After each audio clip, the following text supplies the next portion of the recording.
हरे महात्मा कहते हैं कि भाई नर के अनेकन और हैं, कहाँ लग कहूँ बखान, और दुख भोगते यह जीव जो जाने जो भोग समान। कहते भाई एक नरक नहीं, ऐसे वहाँ अनेकों अनेक नरक बने हुए, अलग अलग छोटे पाप कर्मों के वहाँ पर अलग अलग नरक बने हुए। ये जीव अपने कर्म के अनुसार अनंतों अनंत युगों तक, वर्षों की बात नहीं कर रहे, अनंतों अनंत युगों तक जीव नरकों की यातनाएं भोगता रहता, और नरकों की यातनाएं भोगने के बाद में इसी जीवात्मा को सीधे मनुष्य शरीर नहीं दिया जाता, बल्कि से 4 खान 84 लाख योनियों में डाला जाता। जैसे बच्चा होता है, अब बच्चा पहले कक्षा 1 पास करेगा और फिर कक्षा 2 में जाएगा, ऐसे वहां पर पूरा चैनल बना हुआ। नरकों की यातनाएं भोगने के बाद में इन्हीं जीवात्माओं को 4 खान 84 लाख योनियों में डाला जाता। ये 4 खान 84 लाख योनियां ये कोई मामूली योनियां नहीं होती। 4 खान का मतलब होता है अंडज, पिंडज, उपमज, स्थावर, ये 4 खाने होती हैं। पहली श्रेणी पेड़ पौधों की होती, जिनके अंदर पानी का तत्व मौजूद होता है। कभी ये भी मनुष्य हुआ करते थे, लेकिन आज अपने कर्मों का भोग पा रहे एक जगह पर बेचारे खड़े हुए हैं। दूसरी श्रेणी कीड़े मकोड़ों की आती है, जिनके अंदर पृथ्वी और अग्नि का तत्व मौजूद होता है। तीसरी श्रेणी पंछियों की आती, चौथी चौपाए जानवरों की आती, और 5वीं स्वयं इंसान की आती है, जिसके अंदर 5 तत्व जल, पृथ्वी, अग्नि, वायु, आकाश 5 तत्व मौजूद होते हैं। प्रेमी भाई बहनों, ये 4 खाने हैं, इनकी अलग अलग कुल 84 लाख योनियां होती हैं। अब आप पेड़ पौधों को देखिए तो आम का पेड़ अलग है, नीम का पेड़ अलग है, पीपल का पेड़ अलग है। ऐसे ही अलग अलग प्रजातियों के कीड़े मकोड़े, अलग अलग प्रजातियों के पशु पंछी, कुल मिलाकर के 84 लाख योनियां हैं। हम दुनिया के जीव नरकों की यातनाएं भोगने के बाद में इन्हीं 84 लाख योनियों में डाले जाते हैं। मामूली कष्ट नहीं होता। अरे हमको आपको गर्मी लग गई तो हम लोग छाया में आ गए, सर्दी लग गई कंबल रजाई ओढ़ लिया, भूख लग गई रोटी खा ली, बीमार हो गए अस्पतालों में चले गए, अपना अपना इलाज करवा लिया। लेकिन देखो इन जानवरों को, क्या गर्मी, क्या सर्दी, क्या बरसात, एक एक निवाले के लिए दर बदर ठोकरें खा रहे। किसी का हाथ कट गया, किसी का पैर कट गया, किसी को जीते जी काट डाला, मुर्गी की गर्दन ही मरोड़ डाली। क्या उनको दर्द नहीं होता? अरे उनको भी दर्द होता है, उनको भी तकलीफ होती। मादा बिच्छू होती है, मादा बिच्छू की मौत कैसे होती? मादा बिच्छू जब अपने बच्चे को जन्म देती है तो उसी के बच्चे अपनी भूख को मिटाने के लिए अपनी माँ की पीठ पर चढ़ जाते हैं और उसी के मांस को नोच नोच करके खाते हैं। वो तड़पती रहती है, कराहती रहती है, जब तक हड्डी हड्डी न बच जाए उसके बच्चे अपनी माँ की पीठ से नीचे नहीं उतरते। ऐसे न जाने कितने जीव जंतु इस संसार में भरे पड़े हुए। बीमार बैलों की दुर्दशा देखो, मुंह से फंसू कर निकलता रहता, लेकिन टनों बोझा उनके ऊपर डाल दिया जाता, सोटा मार मार करके चलाया जाता। क्या उनको दर्द नहीं होता? पर उनको भी दर्द होता है, उनको भी तकलीफ होती, लेकिन वे बेचारे बेजुबान हैं, कुछ बोल नहीं पाते, कुछ बता नहीं पाते। हम लोगों के अंदर जुबान है, हम लोग बोल बता देते, वे सिर्फ रोते और चिल्लाते रहते। कौन उनकी पुकार सुनने वाला, कौन उनकी दर्द भरी आवाज को सुनने वाला, कौन सी अदालत में जाकर के वे बेचारे दरवाजा खटखटाएं, कौन मजिस्ट्रेट उनकी फरियाद को सुनेगा। अरे प्रेमी भाई बहनों, कोई सुनने वाला नहीं। अरे कई जन्म भय कीट पतंगा, कई जन्म भय नील कुरंगा, कई जन्म पंखी सर्पोयो, कई जन्म है वर वृक्ष जोयो, मिल जगदीश मिलन की वरिया, चिरंकार यह देश सजरिया। करोड़ों करोड़ युगों से नरकों की यातनाएं भोगने के बाद फिर हम लोगों को कभी कीड़े पतंगों की योनि में, कभी पेड़ पौधों की योनि में, तो कभी पशु और पंछियों की योनि में डाला जाता। प्रेमी भाई बहनों, 84 लाख योनियों की सबसे जो आखिरी योनि होती है वो गाय और बैल की योनि होती। गाय स्त्री का रूप लेती है और बैल पुरुष का रूप लेते। ये 84 लाख योनियों की सबसे आखिरी योनि यानी कि अंतिम पायदान होता। उसके बाद तब जाकर के हम लोगों को दोबारा फिर से मनुष्य शरीर प्राप्त होता। इसीलिए कहा गया, बड़े भाग्य मानुष तन पाया, कोट जन्म जब भटका खाया। कोटान कोट जन्म जन्मांतरों तक अलग अलग योनियों में भटकने के बाद में तब बड़े सौभाग्य से हम लोगों को ये मनुष्य शरीर प्राप्त हुआ। बड़े से बड़े देवी देवता भी इस मनुष्य शरीर को पाने के लिए तरसते हैं, क्योंकि इन 84 लाख योनियों से, उन नरकों से निकलने का केवल एक ही रास्ता है, वह केवल मनुष्य का शरीर है। इसी मनुष्य रूपी मंदिर में बैठ करके हम उस परमात्मा को प्राप्त कर सकते हैं। लेकिन बड़े अफसोस की बात है, जैसे किसी को हीरा मिल गया, उसे हीरे की परख न की, उसने हीरे को गधे के गले में बांध दिया। ठीक उसी प्रकार से ये मनुष्य शरीर उत्तम से उत्तम है, लेकिन इंसान इसकी कद्र नहीं करता। खाने पीने ऐशो इशरत में अपने जन्म को बर्बाद कर देता।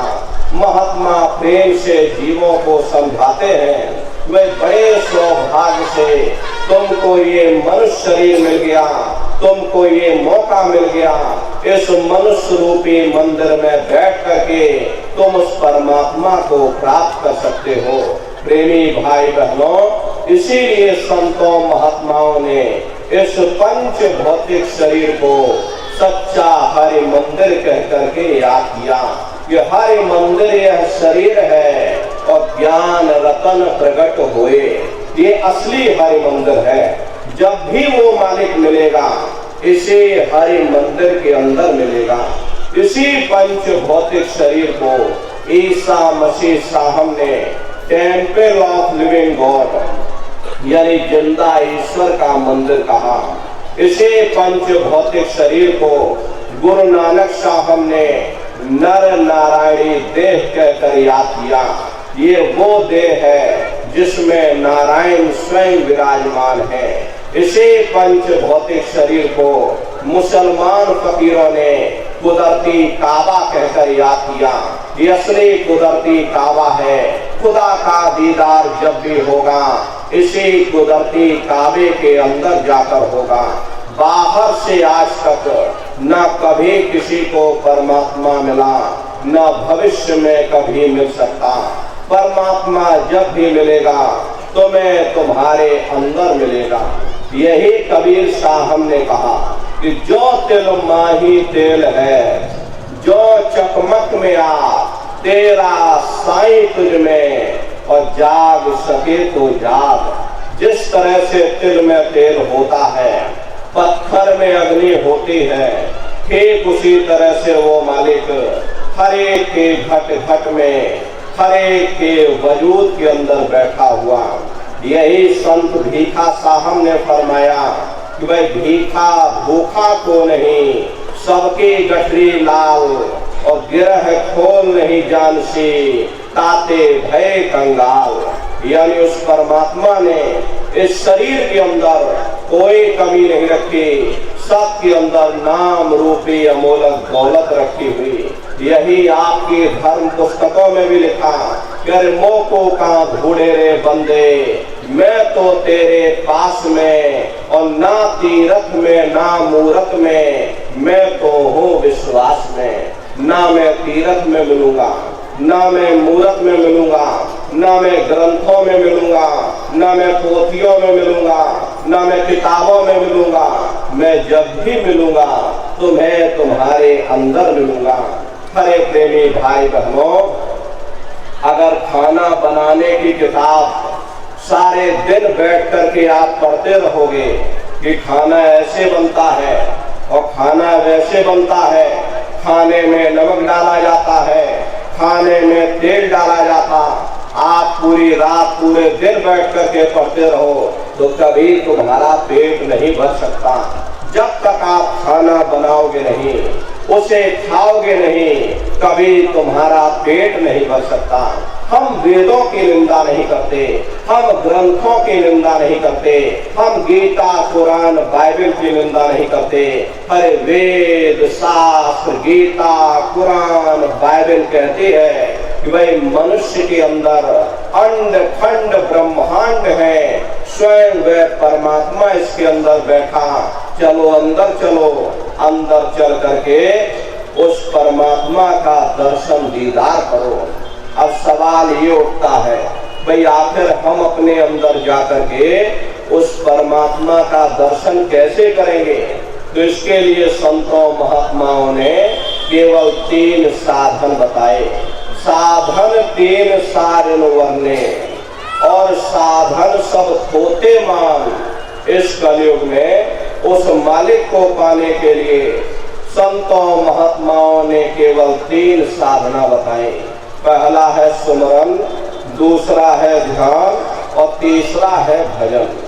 सुमरन कहते उस मालिक को याद करना, ध्यान कहते हैं दृष्टि को एकाग्र करना, और भजन कहते हैं कान में उंगली डाल करके उस शब्द को सुनना, उस नाम को सुनना जो 24 घंटे तुम्हारे अंदर गूंज रही है।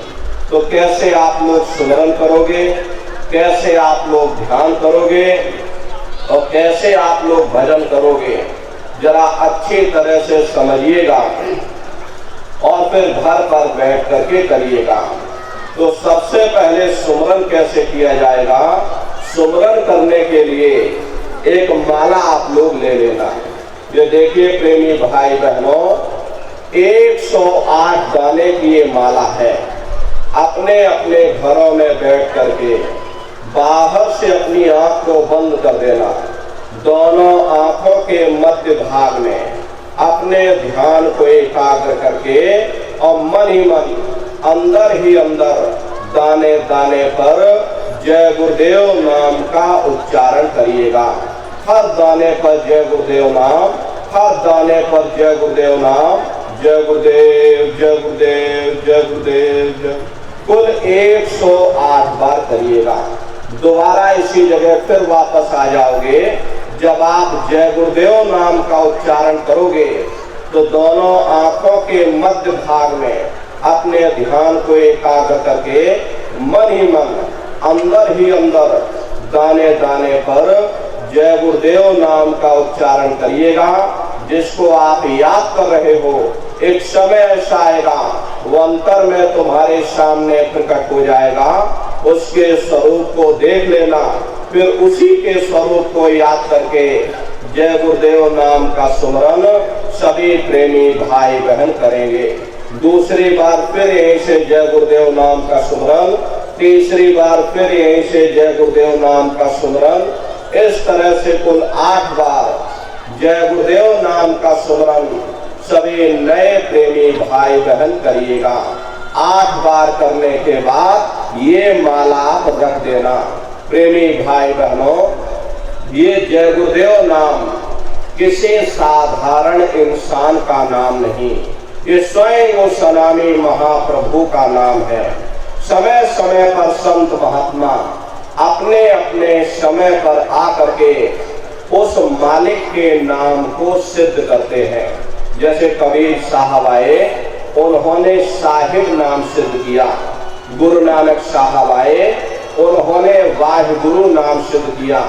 गोस्वामी जी महाराज आए, उन्होंने राम नाम सिद्ध किया। मीराबाई आई, उन्होंने गिरधर नाम सिद्ध किया। इसी तरह से हमारे गुरु महाराज जय गुरुदेव नाम सिद्ध करके गए। गुरु महाराज कहते थे कि बच्चे बच्चियों, तुम इस नाम की परीक्षा लेकर के देख लेना। जब तुम कहीं भारी मुसीबत में फंस जाओ, कोई तुम्हारा मददगार ना हो, या मौत के समय में जब डॉक्टर भी जवाब दे दें, उस समय बच्चा तुम 10 बार जय गुरुदेव नाम अंदर अंदर बोलना, मैं तुम्हारी मदद करूंगा। ये जय गुरुदेव नाम समय का जगाया हुआ नाम है। प्रेमी भाई बहनों, नए जीवों के लिए ये रास्ता सरल से सरल किया गया। वरना बहुत से पुराने प्रेमी हैं, अगर उनसे पूछा जाए कि जरा नाम रूप स्थान गाजे बाजे बता दो, वो तक भूल जाते। इतने पुराने हो करके आज तक आप लोग याद नहीं कर पाए, बड़ा भारी दोष लगता है। इसीलिए नए जीवों के लिए गुरु महाराज की दया कृपा से ये रास्ता और सरल किया गया, ताकि चाहे पढ़े लिखे लोग हों, चाहे बगैर पढ़े लिखे लोग हों, चाहे बूढ़े बुजुर्ग हों, चाहे बच्चे बच्चियां हों, आसानी से आप लोग समझ सको, सुमरन ध्यान भजन कर सको। एक है साध है सब सब है, सब साध है सब जाए। अपने गुरु की उंगली पकड़ लो, गुरु तुम्हारा सच्चा रहबर है। गुरु बिन भाव निज करे न कोई, गुरु के बगैर कोई भी जीव इस भव सागर से पार नहीं हो सकता। इसीलिए कहा गया, गुरु गोविंदो खड़े काके लागो पाई, और बलिहारी गुरु आपने जिन गोविंदियों बताई। महिमा उन्हीं की है जिन्होंने गोविंद को लखा दिया। इसीलिए कहा जाता है कि गुरुर ब्रह्मा गुरुर विष्णु गुरुर्देवो महेश्वरः, गुरुर साक्षात पार ब्रह्म तस्मै श्री गुरुवे नमः। 3 लोक 9 खंड में गुरु से बड़ा न कोई, और कर्ता करे न कर सके, और गुरु करे सो होई। इसलिए प्रेमी भाई बहनों, साधना करने से पहले जय गुरुदेव नाम का सुमरन आप सभी नए प्रेमी भाई बहन करिएगा। सुमरन करने के बाद में फिर आप ध्यान पर बैठिएगा। दूसरा है ध्यान, और ध्यान कहते हैं दृष्टि को एकाग्र करना। कैसे आप लोग ध्यान करोगे, जरा अच्छी तरह से समझ लीजिए। अपने अपने घरों में पलथी मार करके बैठिएगा। बाहर से अपनी आंख को बंद कर लेना। दोनों आंखों के मध्य भाग में दूर सामने देखना। सामने आपको अंधेरा दिखाई पड़ेगा। बस उसी अंधेरे में एक जगह पर आप अपनी दृष्टि को एकाग्र करिएगा। होशियारी यही रहे, ये आंखों की पुतलियां हिलने ना पाए। शुरुआती समय में ये आंखों की पुतलियां हिलेंगी, लेकिन जब आप अभ्यास करोगे, करत करत अभ्यास से जड़मत होत सुजान, जब अभ्यास करते रहोगे तो आंखों की पुतलियां हिलना बंद हो जाएगी। तो दूर सामने अंधेरे में एक जगह पर आप अपनी दृष्टि को रोकिएगा, या उस अंधेरे को ही देखते रहना। दृष्टि अपने आप एकाग्र हो जाएगी। जैसे ही आपकी दृष्टि अंधेरे में एकाग्र होगी, तो सुई की नोक के बराबर काले में भी काला बिंदु, बड़ा चमकीला बिंदु होगा। तारे की तरह चमचम चमचम चमकेगा, वो अंतर में सामने दिखाई पड़ जाएगा। जब वो चमकदार बिंदु सामने दिखाई पड़ जाए, तब आप अपनी दृष्टि को उस बिंदु पर एकाग्र करिएगा। जब आप अपनी दृष्टि बिंदु पर एकाग्र करोगे, तो बिंदु के चारों तरफ से बड़ा भारी प्रकाश निकलेगा, चक्र की तरह से बहुरंगी प्रकाश होगा। वो प्रकाश धीरे धीरे बड़ा होता चला जाएगा। साधक इतना मोहित हो जाता है कि बिंदु को तो छोड़ देता, दाएं बाएं प्रकाश को देखने में लग जाता। जब आप दाएं बाएं प्रकाश को देखने में लग जाओगे, क्योंकि प्रकाश उस बिंदु से निकल रहा और आपने बिंदु को छोड़ दिया, प्रकाश को देखने में लग गए, तो प्रकाश भी गायब हो जाएगा, बिंदु भी गायब हो जाएगा, फिर अंतर में अंधेरा छा जाएगा, फिर आपको उतनी मेहनत करनी पड़ेगी। इसलिए दाएं बाएं बिल्कुल मत देखिएगा। आपका निशाना उस बिंदु पर टिका रहे जिसमें से वो प्रकाश निकल रहा।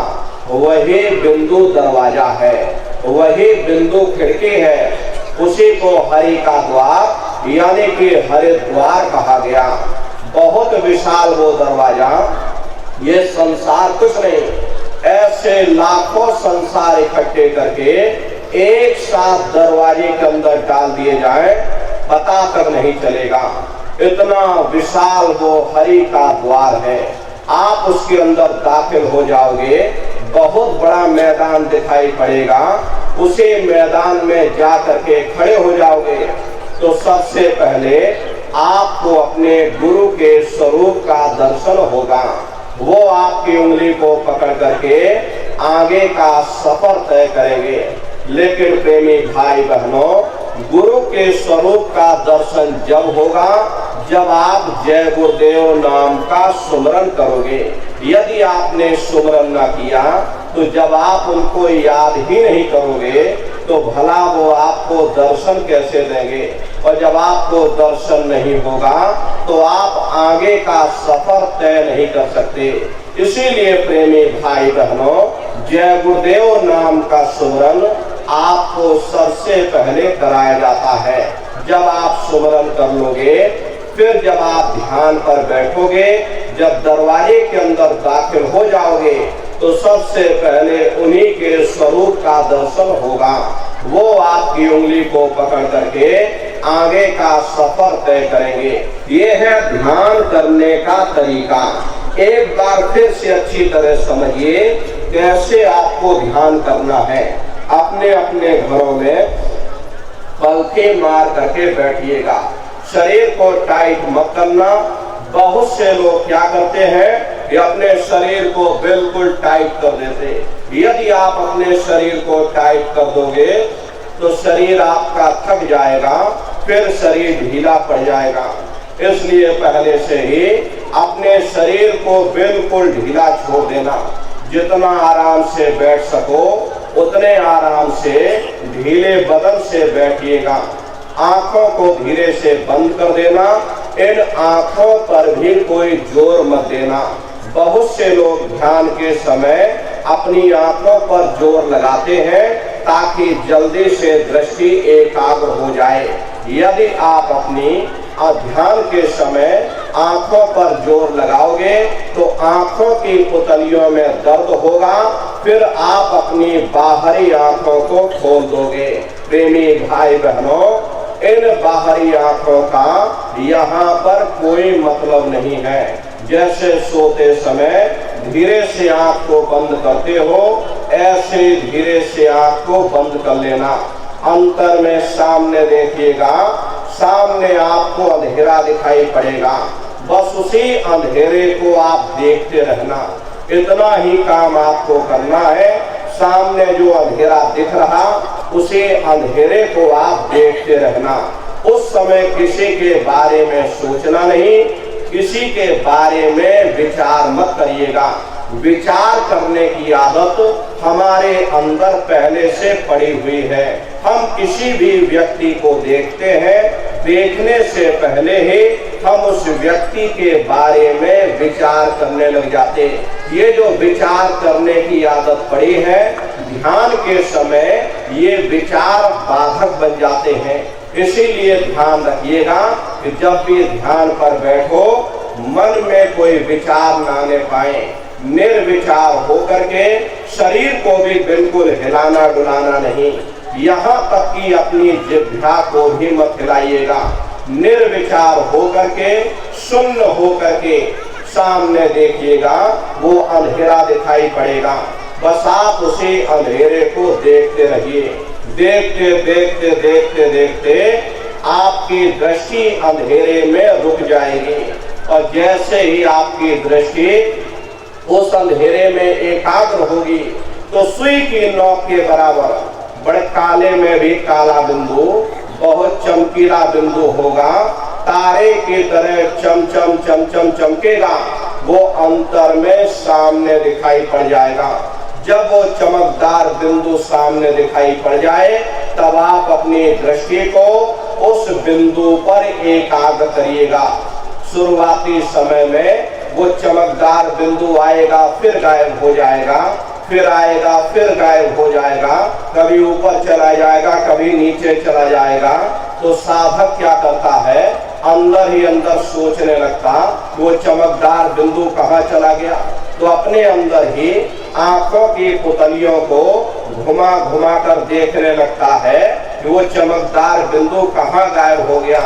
इस बात को ध्यान रखिएगा, आपको अपनी आंखों की पुतलियां नहीं हिलानी।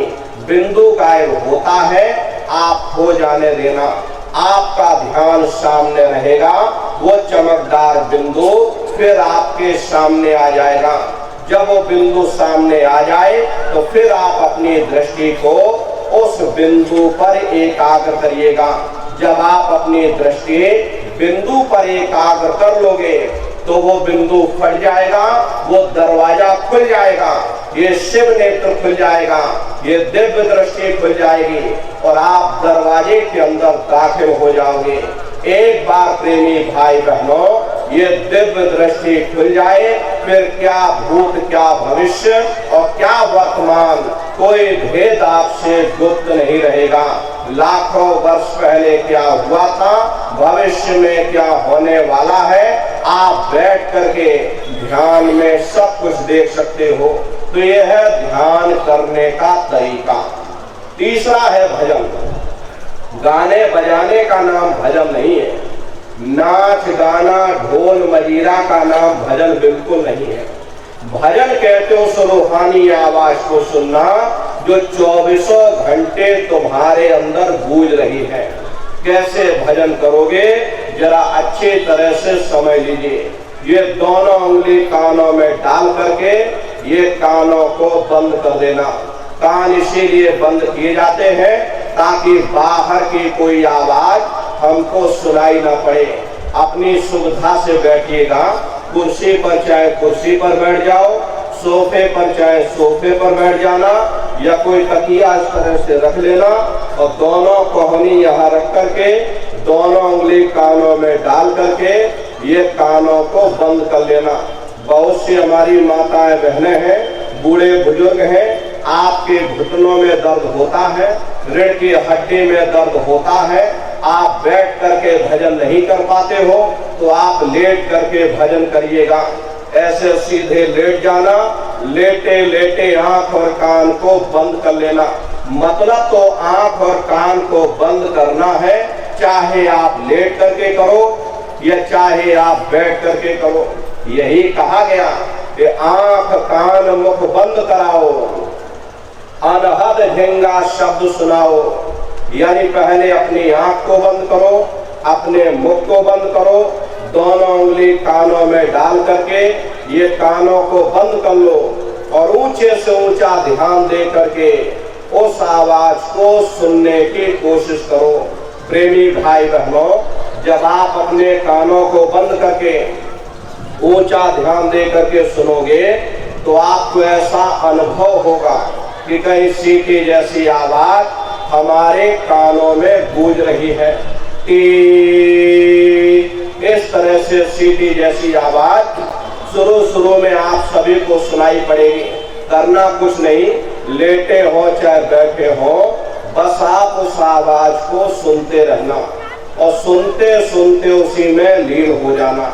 जब आप उसमें लीन हो जाओगे तो कुछ समय बाद में दोबारा आपको अनुभव होगा कि कहीं बड़ी दूर से एक महीन आवाज, घंटे और शंख की आवाज हमारे कानों में बज रही, जैसे मंदिरों में घंटियां बजती हैं, टन टन टन।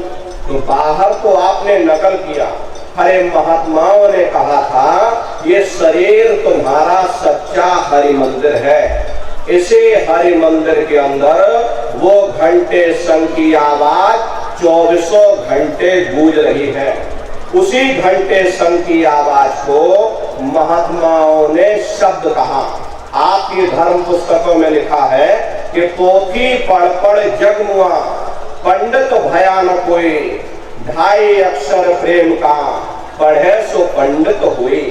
दुनिया वाले कहते हैं कि 2.5 अक्षर का मतलब प्रेम है, प्रेम नहीं है। प्रेम में तो मात्रा लगी हुई।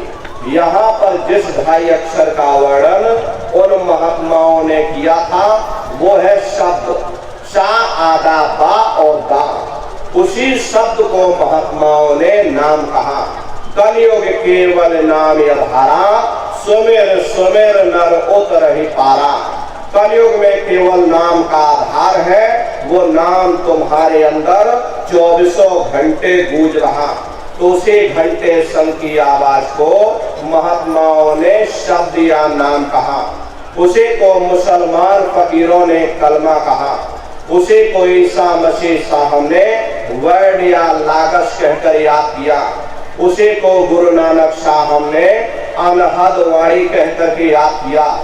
चीन में जो महात्मा हुए उन्होंने इसको ताओ कहकर याद किया। हिंदू महात्माओं ने इसे देववाणी, आकाशवाणी कहकर के याद किया। उन अलग अलग महात्माओं ने अपनी अपनी भाषा में हम लोगों को समझाने की कोशिश की कि भाई वो घंटे शंख की आवाज तुम्हारे अंदर 24 घंटे गूंज रही, वो आपको सुनाई पड़ेगी। लेकिन शुरुआती समय में आपको ऐसा मालूम पड़ेगा कि कहीं बड़ी दूर पर घंटियां बज रही, टन टन टन, लेकिन सुनाई हर एक को पड़ेगी। प्रेमी भाई बहनों, जब घंटे शंख की आवाज आपको सुनाई पड़ने लग जाए तब आप उस आवाज को पकड़ लेना, उसको सुनने लग जाना। जब आप उसको सुनने लग जाओगे तो वो आवाज धीरे धीरे बढ़ना शुरू होगी। बढ़ते बढ़ते इस कदर बढ़ेगी कि आपके रोम रोम में घंटे और शंख की आवाज गूंजने लग जाएगी।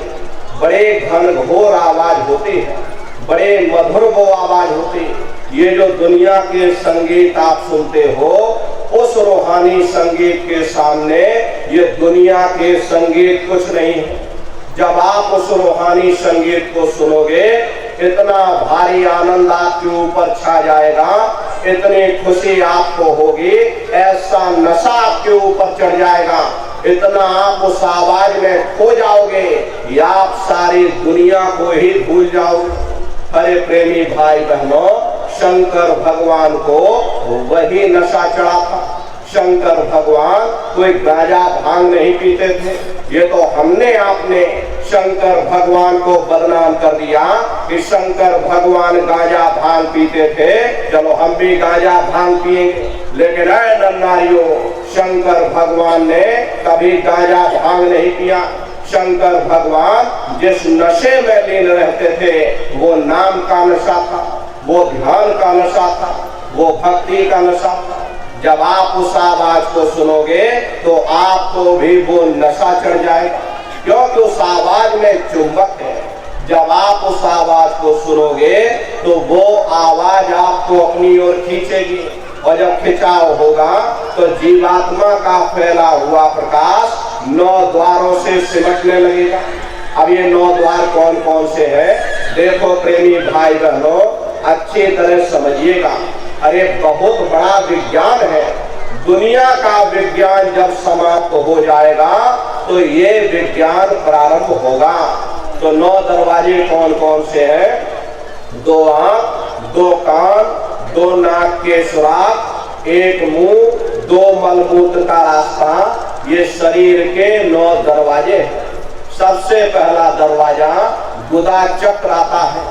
गुदा चक्र में गणेश जी वास करते हैं। गणेश जी वहां के मालिक हैं। ये 4 दल का कवल है। यहाँ पर पृथ्वी तत्व पाया जाता है। उसके ऊपर इंद्रिय चक्र आता है।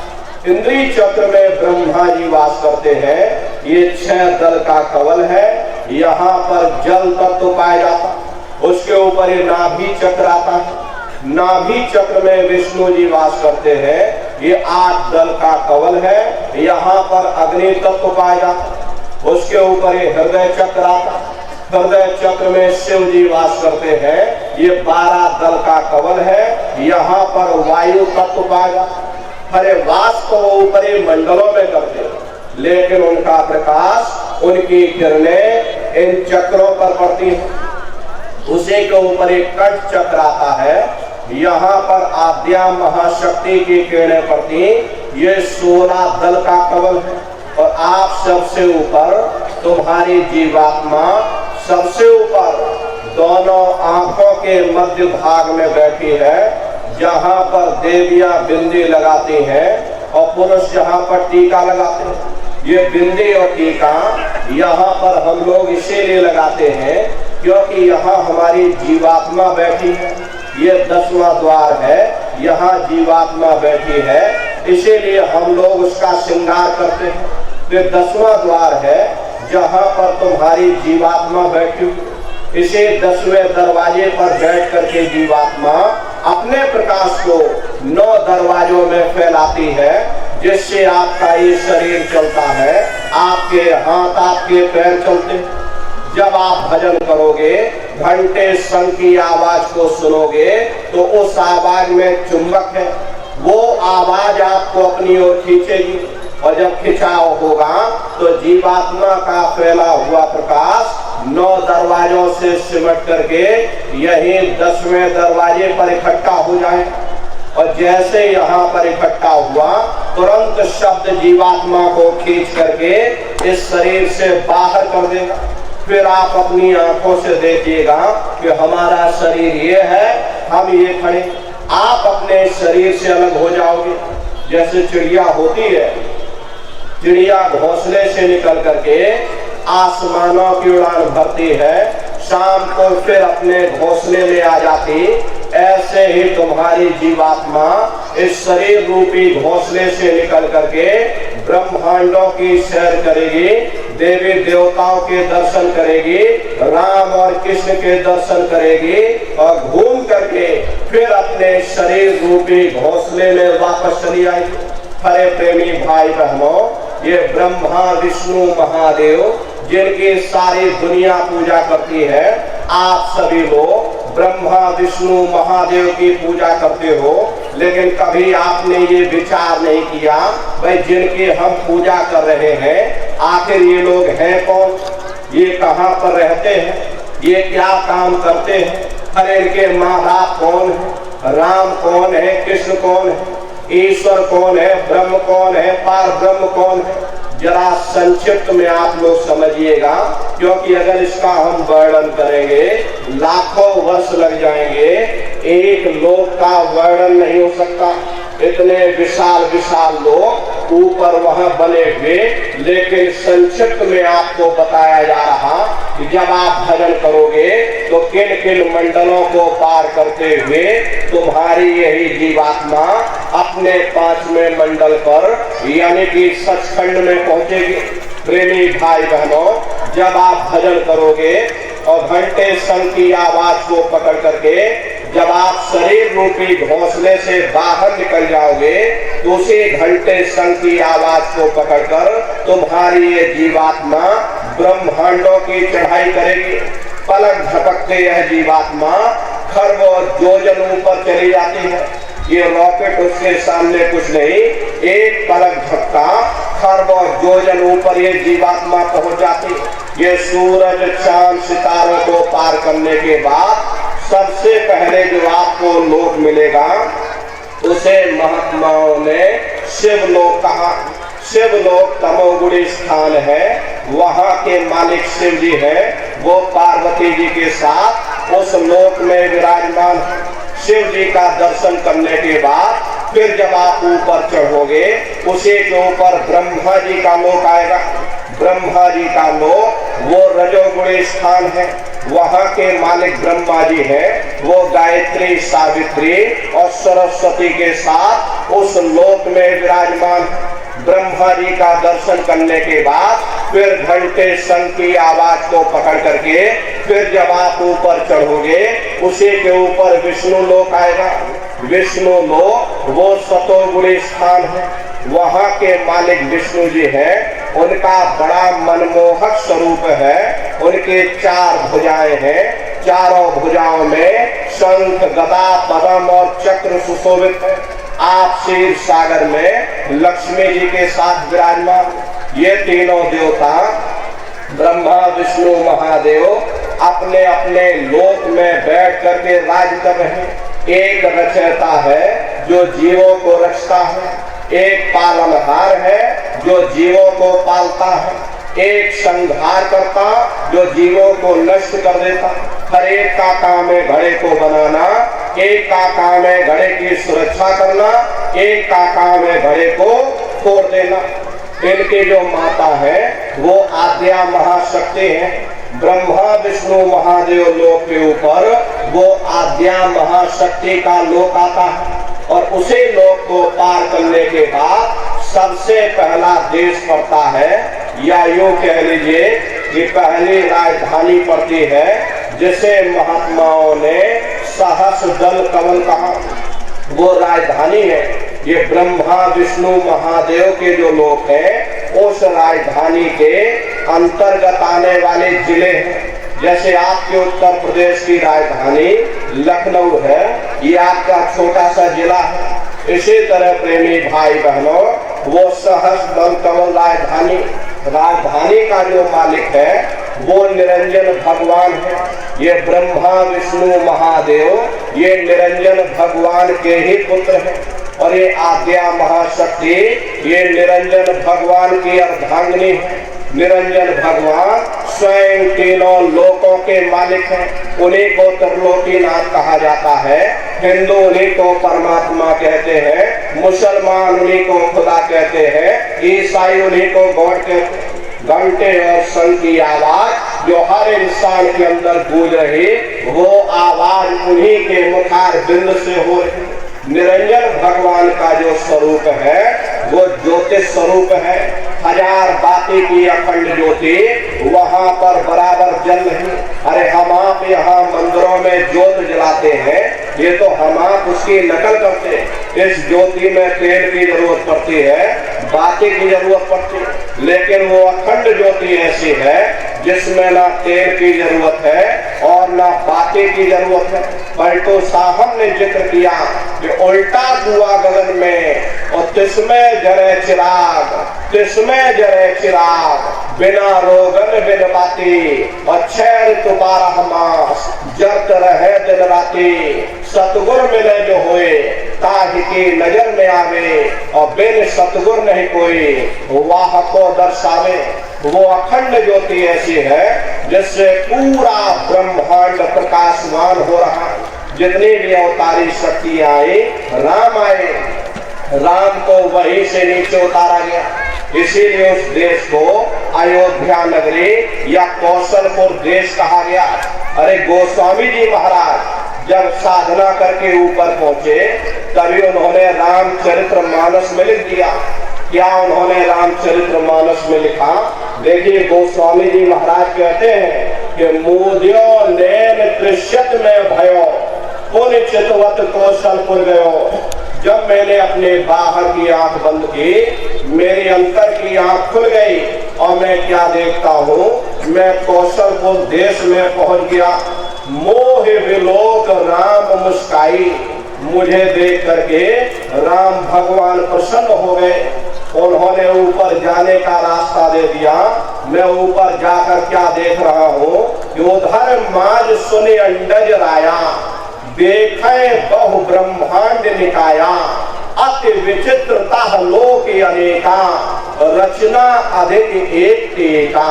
विचित्र विचित्र भांत के वहां पर लोग बने हुए एक से सुंदर एक महल बने हुए जिनकी शोभा अवर्णीय है। प्रेमी भाई बहनों, वो राम भगवान का देश है, वो अयोध्या नगरी है, वो कौशलपुर देश है। राम जी का दर्शन करने के बाद फिर तुम्हारी जीवात्मा दूसरे मंडल के शब्द को पकड़ करके दूसरे मंडल की चढ़ाई करेगी। श्याम तज श्वेत को गहना, सुरत को तान धुन सुनना, और पंख के द्वार धस बैठो और त्रिकुटी जाए कर लेना। उसी के ऊपर दूसरा देश आता है जिसे महात्माओं ने त्रिकुटी देश कहा। वहां के जो मालिक हैं वो ब्रह्म है। वहीं से मन और माया की उत्पत्ति हुई। वहीं से तीन गुण, रजोगुण, तमोगुण, सतोगुण, तीनों गुणों की उत्पत्ति वहीं से हुई। ये जो आपके वेद हैं, अरे वेदों को सारी दुनिया पढ़ती है, वेदों की भी उत्पत्ति उसी स्थान से हुई है।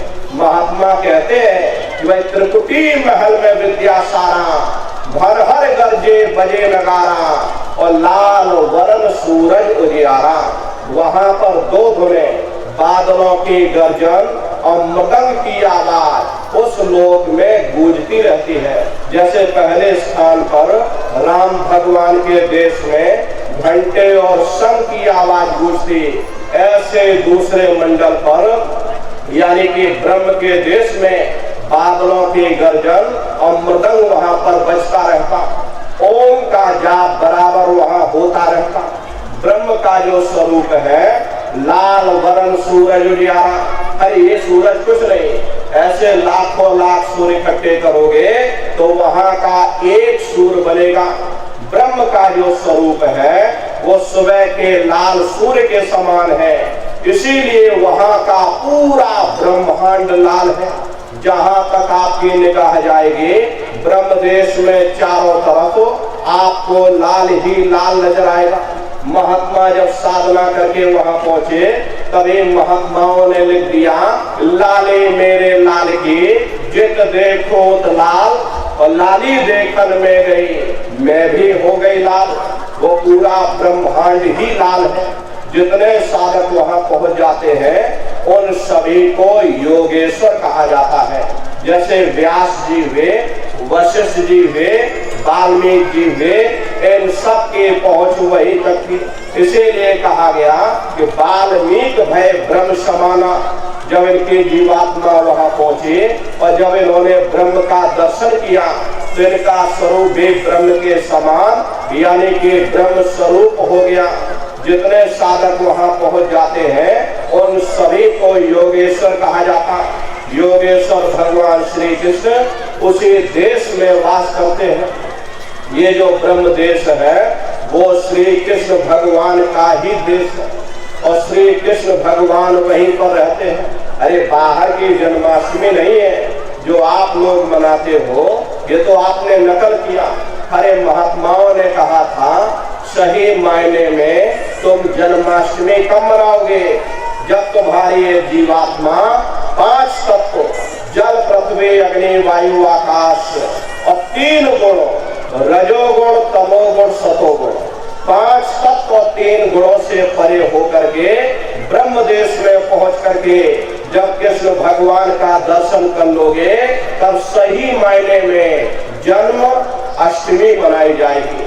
वहां कृष्ण भगवान का दर्शन करने के बाद फिर तुम्हारी जीवात्मा तीसरे मंडल के शब्द को पकड़ करके तीसरे मंडल की चढ़ाई करेगी। आगे पहुंची सुन झंकार, रंकार धुन सुने पुकार, आगे श्वेत सुन्न है भाई, मान सरोवर बैठ नहाई। उसी के ऊपर तीसरा देश आता है जिसे महात्माओं ने सुन्न देश कहा। उसी को रारंग देश कहा जाता, उसी को अक्षर और नेति कहा जाता। वहां के जो मालिक है वो रारंग पुरुष यानी कि पार ब्रह्म पुरुष है। वहां किंगरी और सारंगी 2 धुनें उस लोक में गूंजती रहती हैं। पार ब्रह्म पुरुष का जो स्वरूप है वो पूर्णमासी के चंद्रमा के समान बड़ा ही मनमोहक स्वरूप है। इसी स्थान पर प्रेमी भाई बहनों एक बहुत बड़ा अमृत का सरोवर बना जिसे महात्माओं ने मान सरोवर कहा। जब तुम्हारी ये जीवात्मा उस मान सरोवर में स्नान कर लेगी तो जन्म जन्मांतरों के मैले पाप कर्म साफ हो जाएंगे। अरे यहाँ के पानी से तुम्हारे कर्मों की सफाई नहीं होने वाली। ये बाहर का पानी तुम्हारे शरीर के मैल को धो सकता है, लेकिन जो पापों का मैल है, जो अंतःकरण में गंदगी जमा, वो जब साफ होगी जब आप तीसरे मंडल पर पहुंच करके उस गंगा में डुबकी लगाओगे। उसमें स्नान करने के बाद ये जीवात्मा हंस रूप हो जाती है। हंसन मिले हंसा हो जाई, मिले जो अमी हारा है। जीवात्मा का खुद का प्रकाश उस अमृत के सरोवर में स्नान करने के बाद 16 सूर्य के बराबर हो जाता। तो फिर यही जीवात्मा चौथे मंडल के शब्द को पकड़ करके चौथे मंडल की चढ़ाई करती है। 2 पर्वत के संग निहारो, भंवर गुफा ते संत पुकारो। 2 पर्वतों को पार करने के बाद बड़ा सुंदर देश आता है, जिसे महात्माओं ने भंवर गुफा कहा। वहाँ के जो मालिक है वो सोहंग पुरुष है। वहाँ बंशी यानी मुरली की मधुर ध्वनियां सदा उस लोक में उच्चारण होती रहती। सोहंग पुरुष का जो स्वरूप है वो दोपहर के सूर्य के समान महाप्रकाशवान स्वरूप है। स्वरूप में अंतर है। पहले स्थान पर निरंजन भगवान का जो स्वरूप था वो ज्योतिष स्वरूप था। दूसरे स्थान पर ब्रह्म का जो स्वरूप है वो सुबह के लाल सूर्य के समान है। तीसरे स्थान पर पार ब्रह्म का जो स्वरूप है वो पूर्णमासी के चंद्रमा के समान है। चौथे स्थान पर सोहंग पुरुष का जो स्वरूप है वो दोपहर के सूर्य के समान महाप्रकाशवान स्वरूप है। वहाँ के धनी का दर्शन करने के बाद ताके परे धाम सतनामा, बीन बजे सतलोक ठिकाना। सोहंग देश के ऊपर वो 5वां देश आता है जिसे महात्माओं ने सचखंड देश कहा। वो सचखंड देश अजर अमर अविनाशी सदा एक रस रहने वाला देश है। वहाँ न काल है, न कर्म है, न दुख है, न संताप है, न पुण्य है, न पाप है। जो जीवात्माएं वहाँ पहुँच जाती हैं हमेशा के लिए जन्म मरण के बंधनों से आजाद हो जाती। वहाँ के जो मालिक हैं वो सतपुरुष भगवान हैं, जिनके रोम रोम में खरबों खरब सूरज चांद सितारे प्रकाशवान।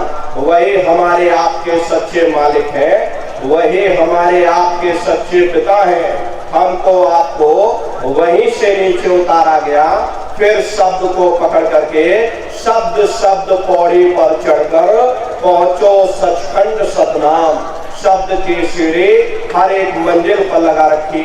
आपने भजन किया, घंटे संग की आवाज को पकड़ा तो आप पहले मंडल पर पहुंच जाओगे। वहीं पर आपको दूसरे मंडल का शब्द सुनाई पड़ेगा, उसे आप पकड़ लोगे तो दूसरे मंडल पर चढ़ जाओगे। ऐसे ही शब्द दर शब्द, मंजिल दर मंजिल ये जीवात्मा अपने देश सचखंड में पहुंच जाती। तो शब्द का पकड़ में आएगा जब आप भजन करोगे। और भजन कैसे किया जाएगा जरा अच्छे तरह से समझ लीजिए। ये आंख और कान को बंद करिएगा लेकिन मन को रोकिएगा। ऐसे समय पर तुम्हारा ये मन जरूर भागेगा। अभी आप सत्संग में बैठे हो, शरीर तुम्हारा यहाँ बैठा, लेकिन मन सारी दुनिया में भ्रमण कर रहा। किसी को पानी पीने जाना है, मन पानी पीने पहुंच गया। कोई बाल बच्चों को घर में छोड़कर आया, मन बाल बच्चों में पहुंच गया।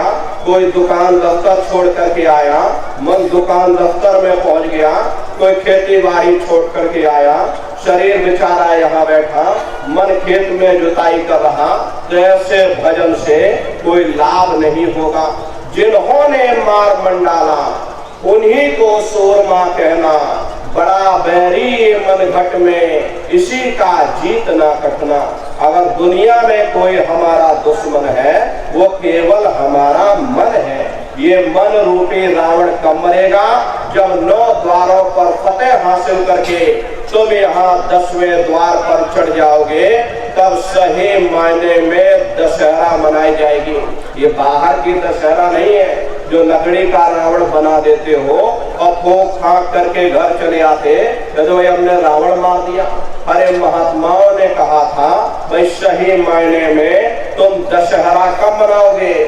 जब 9 द्वारों पर फतेह हासिल करके तुम यहाँ 10वें द्वार पर चढ़ जाओगे, तब सही मायने में विजयदशमी मनाई जाएगी। तब ये मन रूपी रावण तुम्हारा मरेगा, तब तुम्हारी जीवात्मा, हर ऐसी जीवात्मा को महात्माओं ने राम भी कहा। अरे आपकी धर्म पुस्तकों में लिखा है, एक राम दशरथ का बेटा, एक राम घट घट में लेटा, एक राम का सकल पसारा, एक राम है सबसे न्यारा। एक वो राम है जो अयोध्या के वासी है, और एक राम घट घट में लेटे, यानी हमारी आपकी जीवात्मा जो हर एक के अंदर मौजूद है।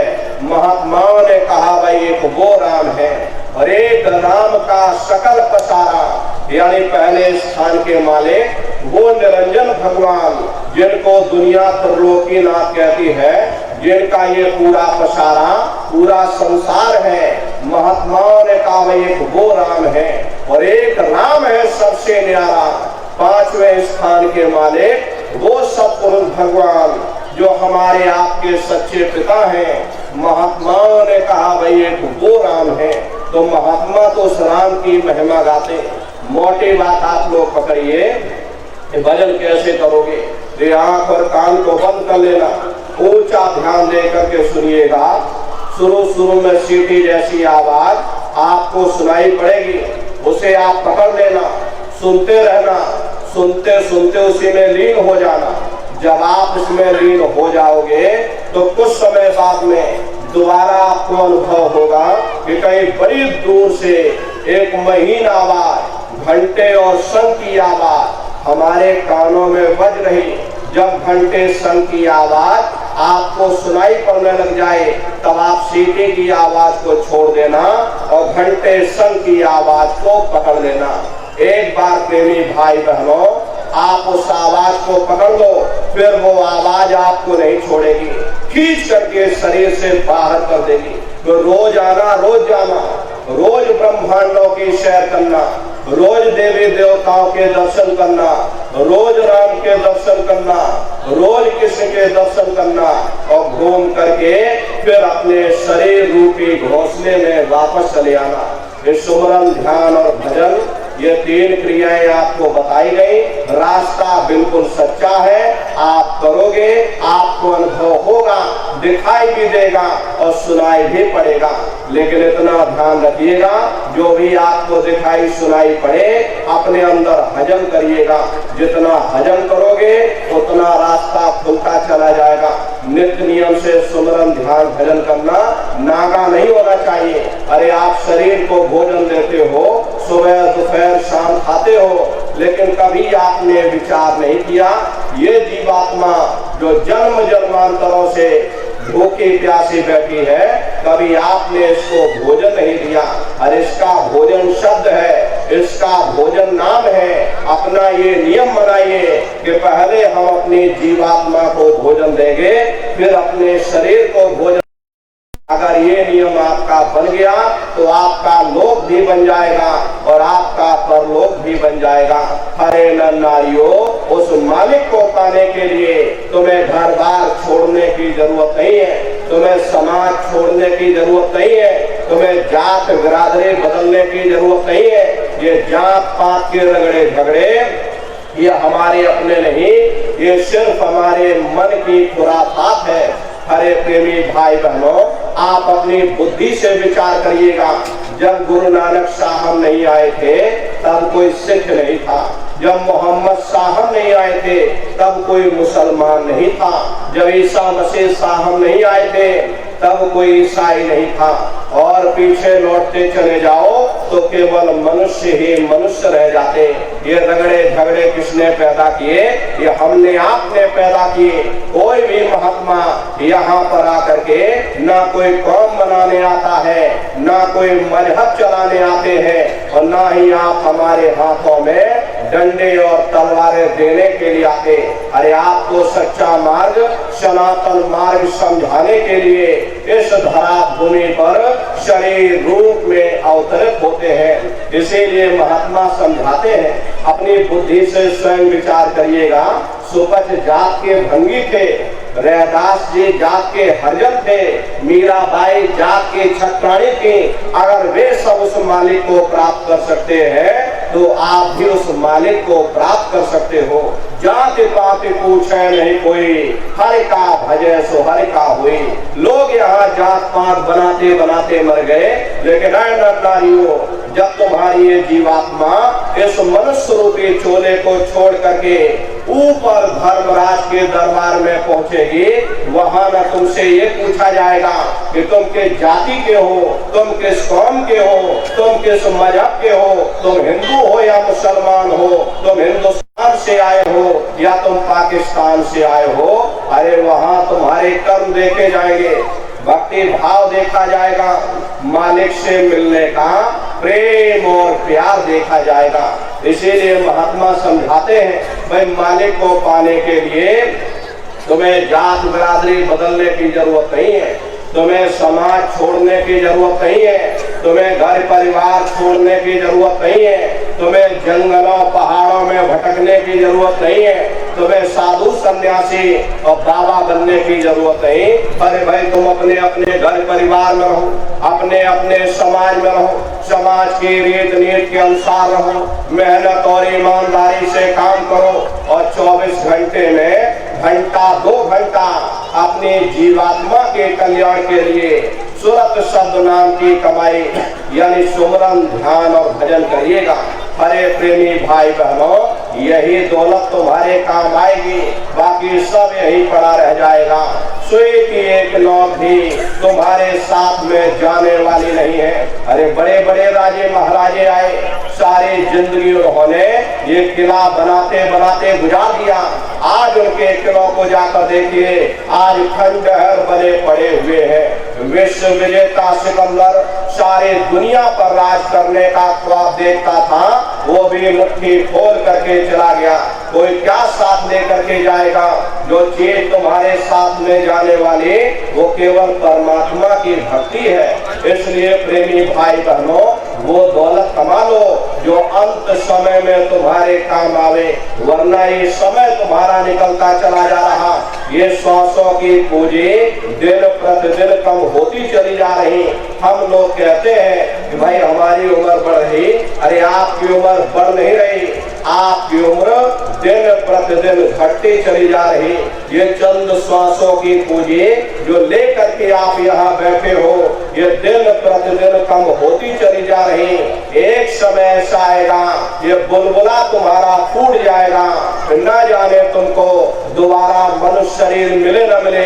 अरे भटकते रह जाओगे युगों युगों के लिए नरकों और 84 में। इसलिए प्रेमी भाई बहनों, अहो भाग्य है आपका, आपको ये मनुष्य शरीर मिल गया। इस मनुष्य रूपी मंदिर में बैठ करके वो आप धन कमा लो, वो रूहानी खजाना कमा लो, जिससे तुम्हारी जीवात्मा का कल्याण हो जावे। तो सुमरन, ध्यान और भजन नित्य नियम से आप लोग करिएगा। और सभी लोग शाकाहारी रहना, क्योंकि हमारे गुरु महाराज ने शाकाहार पर विशेष जोर दिया। गुरु महाराज हमारे कहते थे कि बच्चे बच्चियों, तुम लोग शाकाहारी रहना, शाकाहार का प्रचार करते रहना, इसी से देश और दुनिया में भारी परिवर्तन होगा। अरे नारियों, परिवर्तन कोई कानून बनाने से नहीं होता, परिवर्तन कोई आंदोलन करने से नहीं होता, परिवर्तन कोई तोड़फोड़ करने से नहीं होता। परिवर्तन तब होता है जब लोगों के विचार बदलते हैं, लोगों की भावनाएं बदलती हैं। विचार जब बदलेंगे जब लोगों का खान पान शुद्ध होगा। देसी कहावत है, जैसा खाए अन्न वैसा होए मन।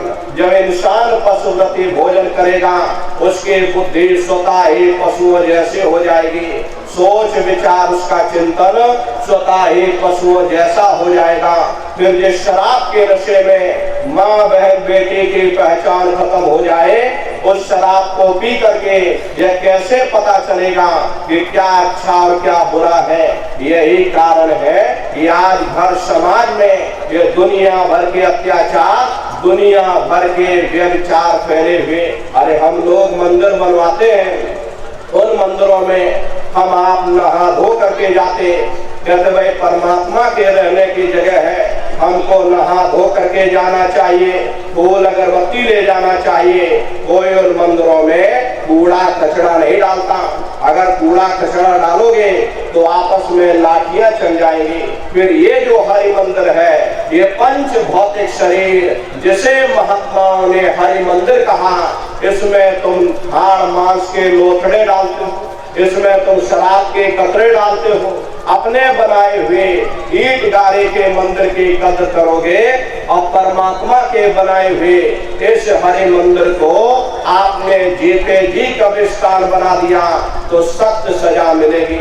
अरे महात्माओं ने लिखा है कि तिल भर मच्छी खाई के कोटि गौ दे दान और काशी करोट जाम रे निश्चय नरक निदान। यदि तिल भर में मच्छी खा करके फिर चाहे कोटान कोट गौओं का दान करो और काशी में जा करके मत्था रगड़ते रगड़ते अपनी पूरी जिंदगी वहां पर गुजार दो, फिर भी तुमको तुम्हारे गुनाहों की सजा मिलेगी, कोई बच नहीं सकता।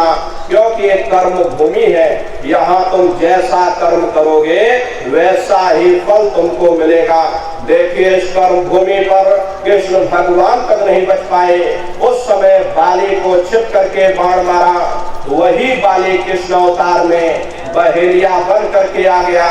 कृष्ण भगवान के पैरों में पद्म चमकता था, हिरण की आंख समझ करके बहेलिये ने निशाना मार दिया। जब पास में आकर के देखा कृष्ण भगवान थे, अफसोस करने लगे, लेकिन कृष्ण भगवान ने उसको समझाया, इसमें तुम्हारा कोई दोष नहीं, उस समय हमने तुमको मारा, आज तुमने हमको मार दिया, हमारा तुम्हारा अदला बदला पूरा हो गया। कर्म प्रधान विश्व रच राखा, जो जस करे सो तस फल चाखा। ये कर्मों का ऐसा देश है, यहाँ जैसे बीज बोगे वैसे ही फसल काटोगे। इसलिए प्रेमी भाई बहनों, आपसे हमारी प्रार्थना है कि आप सभी लोग शाकाहारी रहिएगा। कोई ऐसा नशा मत करना जिससे बुद्धि तुम्हारी पागल हो जाए, घर में माँ बहन बेटी की पहचान खो दो। अरे आप राम को मानते हो, आप कृष्ण को मानते हो, तो उनके आदर्शों पर भी चलना सीखो। राम ने कभी नहीं कहा कि तुम मांस खाओ, या कृष्ण ने कभी नहीं कहा कि तुम शराब पियो। जितने देवी देवता अवतार हुए सभी यही कह करके गए कि अहिंसा परमो धर्मा। अगर हमने किसी को बनाया नहीं तो मिटाने का अधिकार हमारे पास नहीं। इसलिए नर नारियों, आपसे हमारी प्रार्थना है कि आप सभी लोग शाकाहारी रहिएगा। कोई ऐसा नशा मत करना जिससे बुद्धि पागल हो जाए। सभी लोग शाकाहारी रहिए, औरों को भी शाकाहारी बनाइए, शाकाहारी का प्रचार करिए, क्योंकि ये धर्म का प्रचार है।